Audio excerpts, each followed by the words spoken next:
Hello friends, அனைவருக்கும் வணக்கம். எல்லோரும் எப்படி இருக்கீங்க? நல்லா இருக்கீங்களா? இன்றைக்கி வந்து பார்த்திங்கன்னா நம்ம பானிபூரி எப்படி செய்யலாம் அப்படின்னு பார்த்தலாம். அதுக்கு வந்து கொஞ்சமாக புளி ஊற வச்சுருக்கேன். அது போக வந்து ஒரு கைப்பிடி அளவு கொத்தமல்லி, புதினா வந்து நிறையா போட்டுக்கணும். நான் வந்து 2 பச்சை மிளகா போட்டிருக்கேன், கொஞ்சம் இஞ்சி போட்டிருக்கேன். அவ்வளோதான். இதை வந்து நல்லா அரைச்சி எடுத்துக்கணும். கொஞ்சம் கொஞ்சமாக அரைச்சி தண்ணி ஊற்றி நல்லா அரைச்சி எடுத்துக்கணும். அரைச்சதை வந்து நல்லா ஃபில்ட்ரு பண்ணி எடுத்துக்கணும். பொறுமையாக தான் ஃபில்ட்ரு பண்ண முடியும், ஏன்னா கொஞ்சம் கொஞ்சமாக தான் வரும். நல்லா ஒரு ஸ்பூன் வச்சு அது கிண்டி கிண்டி பொறுமையாக எடுத்துக்கணும். அதில் இருக்கிற ஜூஸ் எல்லாத்தையுமே வந்து தனியாக நம்ம பிரித்து எடுத்துட்டு, கூடவே கொஞ்சம் வாட்ரு ஊற்றி மிக்ஸ் பண்ணி அதில் இருக்கிறது எல்லாத்தையுமே நல்லா வந்து கை வச்சு இல்லை ஸ்பூன் வச்சு கூட நல்லா அழுத்தி இது பண்ணி எடுத்துடணும். இந்த அளவுக்கு நல்லா பிழிஞ்சு எடுத்ததுக்கப்புறம் நம்ம புளி வச்சுருக்கோம் பார்த்திங்களா, அதை வந்து நல்லா கரைச்சிட்டு அந்த புளி தண்ணியவுமே வந்து அதோட ஒன்றா மிக்ஸ் பண்ணிக்கலாம்.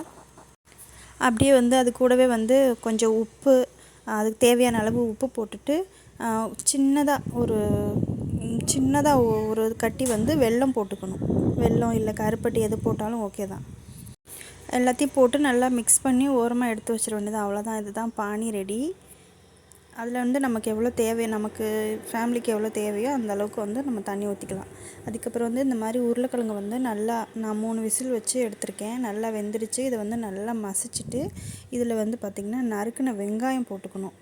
நறுக்கின வெங்காயம், கேரட்டு, பட்டாணி எது வேணாலும் போடலாம்.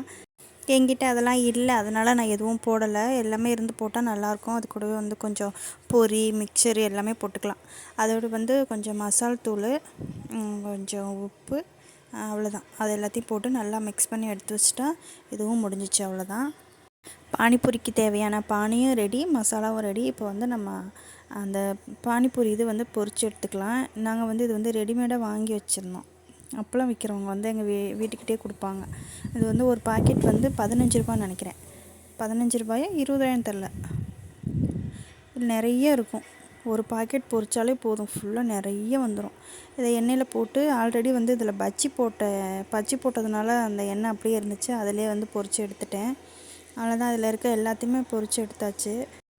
அவ்வளோதான், சாப்பிட வேண்டியதான். இந்த ஈவினிங் டைமில் வந்து ஃபேமிலியோடு உட்காந்து சாப்பிட்றதுக்கு நல்லாயிருக்கும். கடையில் போய் வாங்கி சாப்பிட்றத விட இந்த மாதிரி வீட்டிலையே செஞ்சு சாப்பிட்றது நல்லது தானே. அடிக்கடி செய்வோம். புதினா அந்த இதெல்லாம் வந்து நம்ம சாப்பாட்டில் போட்டு கொடுத்தா குழந்தைங்க சாப்பிட மாட்டேங்கிறாங்க. அதனால் நான் இந்த மாதிரி அடிக்கடி செஞ்சிடுறது. சூப்பராக இருக்கும். நீங்களும் செஞ்சு பாருங்கள். செஞ்சு பார்த்து எப்படி இருக்குன்னு சொல்லுங்கள். யாருக்கெல்லாம் பானிபூரி பிடிக்குமோ அவங்களாம் லைக் பண்ணுங்கள். ஓகே ஃப்ரெண்ட்ஸ், பாய். நெக்ஸ்ட் வீடியோவில் பார்க்கலாம். அப்படியே சேனலையும் சப்ஸ்கிரைப் பண்ணி சப்போர்ட் பண்ணுங்கள் ஃப்ரெண்ட்ஸ்.